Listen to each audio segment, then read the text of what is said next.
Hello, welcome back to my channel friends. Please support చేయండి subscribe ద్వారా. Okay, చూడండి, ఇప్పుడు కువైట్ యూనివర్సిటీలో అయితే ఉన్నాను.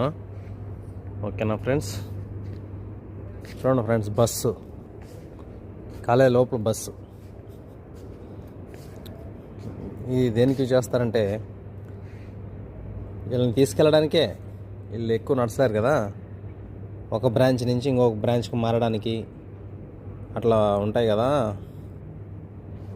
సో దానికోసమైతే యూజ్ చేస్తారు ఫ్రెండ్స్. ఓకే, ఇది వచ్చేసి ఛార్జింగ్ బండి, ఛార్జింగ్ ఎలక్ట్రికల్ వెహికల్ అంట. ఓకేనా ఫ్రెండ్స్, ఇలాంటి కొత్త కొత్త బండ్లు, కొత్త కొత్త యూనివర్సిటీలు అన్నీ చూపిస్తూ ఉంటా. ప్లీజ్ సపోర్ట్ చేయండి. ఓకే.